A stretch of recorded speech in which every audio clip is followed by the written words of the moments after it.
Good to see you, students. This is Bakir. Welcome to the seventh lecture of India after independence.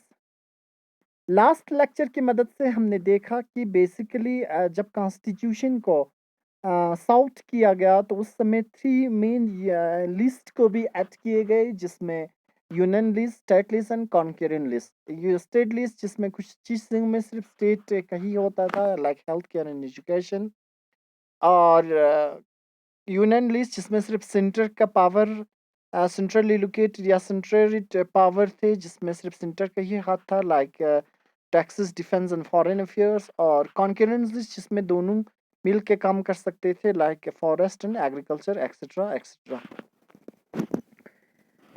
Another major debate in the Constituent Assembly concerned with language।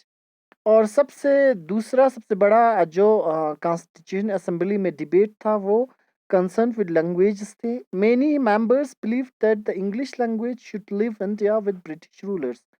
बहुत सारे members ये believe करते थे कि English language British के साथ ही चले गए हैं, यानी जब ब्रिटिशर्स इंडिया छोड़ के चले गए तब इंग्लिश लैंग्वेज को भी ब्रिटिश के साथ ख़त्म किया गया। In place the argued should be taken by Hindi. उन सब का ये मानना था कि ब्रिटिशर्स के साथ इंग्लिश को भी ख़त्म कर दिया है, तो हमें उसकी जगह पर हिंदी वगैरह को यूज़ करने चाहिए।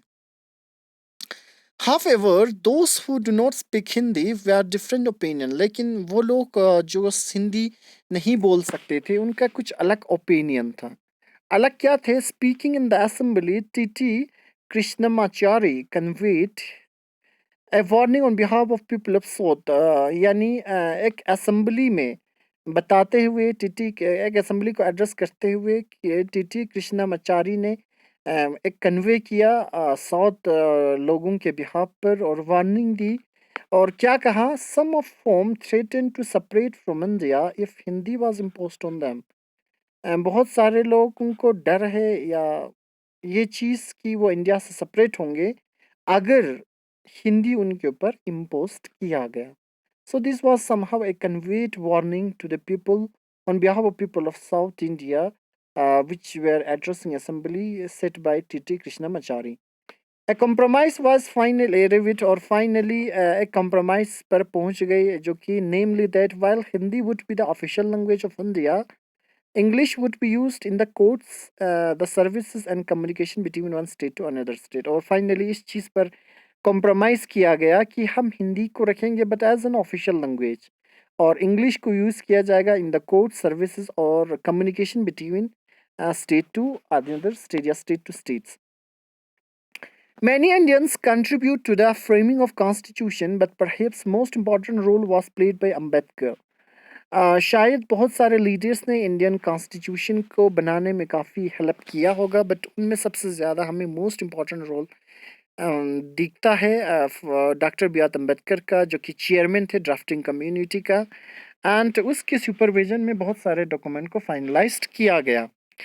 In his final speech to the Constituent Assembly, Dr. Ambedkar pointed out that the political democracy had to be accompanied by economic and social democracy। एक final speech में Constituent Assembly के अम्बेडकर ने point out किया कि political democracy, economic democracy और social democracy के साथ होना चाहिए। Giving the right to vote would be not automatically lead to the removal of other inequalities such as rich and poor। सिर्फ वोट देने से जो एक कस्म का इनक्वालिटीज है बिटवीन रिच एंड पुअर वो पूरी तरह से रिमूव नहीं होंगे ऑटोमेटिकली।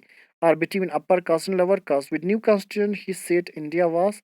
एक नए कॉन्स्टिट्यूशन के साथ इंडिया क्या होगा, which is set by doctor Ambedkar. Ambedkar का यही मानना था कि सिर्फ वोट देकर जो एक इनक्वालिटीज है between rich and poor, lower caste upper caste, ये सारी चीज़ें ऑटोमेटिकली ख़त्म नहीं होंगे। बट कॉन्स्टिट्यूशन के साथ India was going to enter in the life of contradiction. और एक नए कॉन्स्टिट्यूशन के साथ इंडिया जो है एक नया कंट्रोडिक्शन ऑफ लाइफ में इंटर करेगा। So this is somehow which is said by doctor B R Ambedkar addressing in his last speech in the Constituent Assembly। So thank you so much students. अगर आपको कोई भी क्वेरीज, कोई भी doubt रहता है तो आप किसी भी प्लेटफॉर्म के साथ कनेक्ट हो सकते हैं। और मुझसे जुड़ सकते हैं और अपने क्वेरीज बता सकते हैं। Thank you so much students, bye bye, have a good day.